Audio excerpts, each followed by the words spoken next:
میرے پیارے کیپریکونینز، زندگی کے ان معاملات کی بات کرتے ہیں جو 18 اگست کے بعد خاص طور پر نمایاں ہونے والے ہیں، کیونکہ یہاں صرف ملازمت یا کاروبار کی بات نہیں ہے بلکہ بیرون ملک زندگی، خاندان، محبت، صحت اور مستقبل کے کئی اہم معاملات پر بھی ایک ساتھ حرکت میں آتے دکھائی دے رہے ہیں۔ سب سے پہلے بات کرتے ہیں زحل کی، کیونکہ زحل آپ کے برج کا حاکم ہے اور اس وقت وکری حالت میں ہے، یعنی رجت حالت میں موجود ہے۔ 27 جولائی سے زحل کے وکری ہونے کے بعد ان معاملات میں دوبارہ حرکت پیدا ہو سکتی ہے جو پہلے کسی وجہ سے رک گئے تھے۔ اگر کوئی کام کافی عرصے سے زیر التوا تھا، کسی فیصلے کا انتظار تھا، کسی درخواست کا جواب نہیں آیا تھا، یا آپ کسی معاملے میں یہ سوچ کر بیٹھ گئے تھے کہ شاید اب کچھ نہیں ہوگا، تو یہاں سے دوبارہ پیش رفت شروع ہو سکتی ہے۔ خاص طور پر اگلے 2-3 مہینوں کو سنجیدگی سے لینا ہوگا، کیونکہ وکری زحل انسان کو ماضی کے ادھورے معاملات کی طرف واپس لے جاتا ہے تاکہ جو چیز مکمل نہیں ہوئی اسے دوبارہ دیکھا جا سکے۔ جو لوگ بیرون ملک ہیں ان کے لیے بھی یہ وقت خاص اہمیت رکھتا ہے۔ اگر آپ کا سوال یہ تھا کہ بیرون ملک ملازمت کب ملے گی، مستقل رہائش کے معاملات میں کب بہتری آئے گی، کسی نئے شہر یا ملک میں کب تبدیلی آئے گی، یا وہاں اپنی زندگی کو مزید مستحکم کرنے کا موقع کب ملے گا، تو آنے والے عرصے سے امید رکھی جا سکتی ہے۔ لیکن یہاں صرف انتظار کرنے سے کام نہیں بنے گا، آپ کو اپنی طرف سے کوششیں جاری رکھنا ہوں گی۔ جہاں درخواست دینی ہے وہاں درخواست دیں، جہاں رابطہ قائم کرنا ہے وہاں رابطہ قائم کریں، جو کاغذات مکمل کرنے ہیں انہیں پہلے مکمل کریں، اور اگر پہلی کوشش میں جواب نہیں ملا تو دوبارہ کوشش کریں۔ بعض اوقات ایک ہی راستہ بار بار دستک دینے کے بعد کھلتا ہے، اس لیے تاخیر کو ناکامی سمجھ کر کوششیں چھوڑ دینا مناسب نہیں ہوگا۔ زحل کی اس کیفیت کا ایک تعلق خاندان سے بنتا ہے۔ اگر آپ اپنے گھر والوں سے دور رہتے ہیں، کسی دوسرے شہر یا ملک میں مقیم ہیں، تو دل میں خاندان کے پاس واپس جانے یا ان سے ملاقات کرنے کی خواہش پیدا ہو سکتی ہے۔ کچھ لوگوں کے لیے خاندان کے ساتھ وقت گزارنے کا موقع بن سکتا ہے، جبکہ کچھ افراد اپنے گھر والوں کے لیے کوئی اہم چیز خریدنے یا ان کی مالی مدد کرنے کا فیصلہ کر سکتے ہیں۔ اگر آپ کافی عرصے سے اپنے خاندان سے دور ہیں تو ممکن ہے کہ آنے والے وقت میں آپ کے لیے اپنے لوگوں کے قریب جانے کے راستے بنیں۔ کبھی کبھی انسان اپنی زندگی کی دوڑ میں اتنا آگے نکل جاتا ہے کہ اسے احساس ہی نہیں ہوتا کہ گھر والوں کے ساتھ چند لمحے بیٹھنا بھی کتنی بڑی نعمت ہے۔ اس لیے اگر موقع ملے تو اپنے رشتوں کو وقت ضرور دیں۔ اب محبت اور ازدواجی زندگی کی طرف آئیں تو یہاں بھی ایک دلچسپ تبدیلی دیکھی جا سکتی ہے۔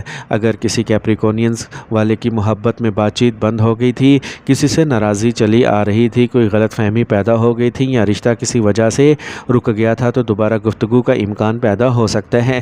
بات چیت شروع ہو سکتی ہے، کوئی پرانا رابطہ دوبارہ سامنے آ سکتا ہے، یا وہ شخص جس سے کافی عرصے سے بات نہیں ہوئی تھی دوبارہ رابطے میں آ سکتا ہے۔ لیکن یہاں ایک بہت اہم بات یاد رکھنی ہوگی کہ صرف سامنے والے کے واپس آنے سے رشتہ ٹھیک نہیں ہوتا۔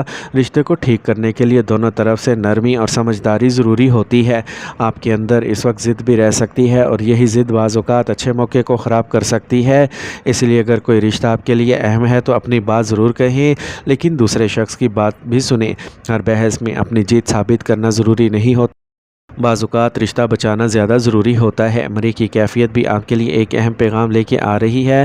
مریخ آپ کے پہلے گھر کو دیکھ رہا ہے، اس لیے آپ کی مزاج میں تیزی، غصہ، بے صبری اور جلد بازی کرنے کا رجحان بڑھ سکتا ہے۔ چھوٹی سی بات پر فوراً جواب دینا، کسی کی بات کو برداشت نہ کرنا، یا یہ محسوس کرنا کہ مجھے ابھی اور اسی وقت اپنا فیصلہ منوانا ہے، ایسی کیفیت پیدا ہو سکتی ہے۔ اس لیے اگلے کچھ عرصے میں آپ کو اپنی زبان اور اپنے لہجے پر خاص توجہ دینا ہوگی۔ دفتر میں ہوں، گھر میں ہوں، شریک حیات کے ساتھ ہوں، یا کسی کاروباری معاملے میں بات کر رہے ہوں، غصے میں دیے گئے جواب سے بچیں، کیونکہ آپ کی بات درست بھی ہو سکتی ہے، لیکن اگر انداز سخت ہوگا تو سامنے والا آپ کی بات کی بجائے آپ کا لہجہ یاد رکھے گا۔ مریخ کی نظر کی وجہ سے صحت کے معاملے میں بھی تھوڑی احتیاط ضروری ہے۔ اگر آپ کو سر درد، آدھے سر کا درد، جسم میں تھکن، یا کبھی کبھی سر کے ایک حصے میں بھاری پن محسوس ہوتا ہے تو اسے نظر انداز نہ کریں۔ بعض لوگوں کو ٹخنوں یا پیروں میں تھکن محسوس ہو سکتی ہے، جبکہ کچھ افراد کو ہاضمے، قبض یا پیٹ سے متعلق معمولی پریشانی ہو سکتی ہے۔ اس لیے اپنی روزمرہ زندگی میں آرام، مناسب نیند، پانی اور متوازن غذا کو اہمیت دیں، اور اگر کوئی تکلیف بار بار ہو یا زیادہ شدت اختیار کرے تو ڈاکٹر سے فوراً رجوع کریں، کیونکہ صحت کے معاملے میں احتیاط ہمیشہ بہتر ہوتی ہے۔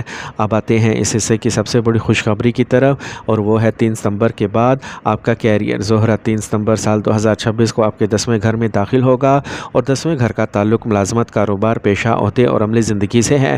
اس لیے 3 ستمبر کے بعد کام کے میدان میں بہتری کے امکانات زیادہ نمایاں ہو سکتے ہیں۔ جو لوگ ملازمت کی تلاش میں ہیں ان کے لیے یہ وقت خاص طور پر اہم ہے۔ اگر آپ کافی عرصے سے نوکری ڈھونڈ رہے ہیں اور درخواستیں بھیج رہے ہیں یا کسی ادارے کے جواب کا انتظار کر رہے ہیں تو 3 ستمبر سال 2026 کے بعد اپنی کوششوں کو مزید تیز کر دیں۔ ملازمت کے نئے مواقع سامنے آ سکتے ہیں، کسی ادارے سے جواب مل سکتا ہے، انٹرویو کا موقع آ سکتا ہے یا ایسی جگہ سے پیشکش ہو سکتی ہے جہاں آپ نے پہلے کوشش کی ہو۔ جن لوگوں کے پاس پہلے سے ملازمت ہے ان کے لیے بھی کام کے میدان میں تبدیلی دکھائی دے سکتی ہے، نئی ذمہ داری مل سکتی ہے۔ بعض لوگوں کے لیے ملازمت تبدیل کرنے کا خیال بھی مضبوط ہو سکتا ہے۔ کاروبار کرنے والے کیپریکونینز کے لیے بھی یہ وقت فائدہ مند ثابت ہو سکتا ہے، خاص طور پر اگر آپ کا کام لوگوں سے رابطے، مشاورت، خوبصورتی، تخلیقی صلاحیت، ذرائع ابلاغ، تعلیم، گفتگو یا عوامی تعلقات سے متعلق ہے۔ آپ کے لیے اپنے کام کو زیادہ لوگوں تک پہنچانے، نئے رابطے بنانے اور اپنی صلاحیت کو نمایاں کرنے کے مواقع پیدا ہو سکتے ہیں۔ مشتری کی موجودگی بھی یہاں آپ کے لیے ایک مضبوط سہارا بن رہی ہے کیونکہ مشتری کی نظر آپ کے برج اور اہم گھروں پر پڑ رہی ہے۔ اس کا مطلب یہ لیا جا سکتا ہے کہ اس وقت علم، سمجھ داری اور درست رہنمائی آپ کے لیے اہم ثابت ہوگی۔ لیکن دوستو، ان تمام باتوں کے درمیان ایک چیز سب سے زیادہ اہم ہے اور وہ ہے اپنے رب کے ساتھ تعلق۔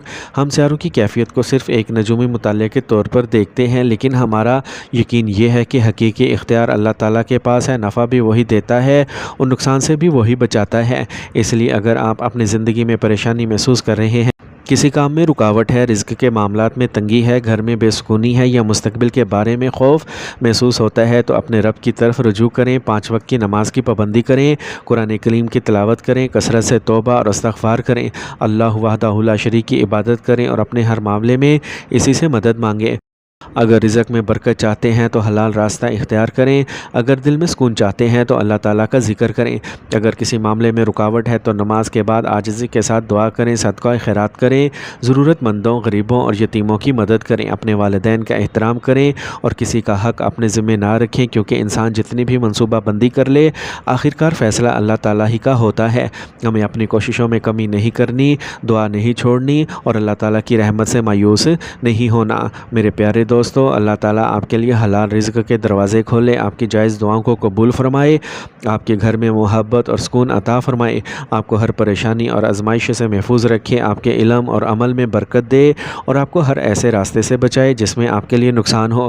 اللہ وحدہ لا شریک ہمیں اپنی عبادت، نماز کی پابندی، قرآن کریم کی تلاوت، توبہ، استغفار اور نیک اعمال کی توفیق عطا فرمائے۔ آمین۔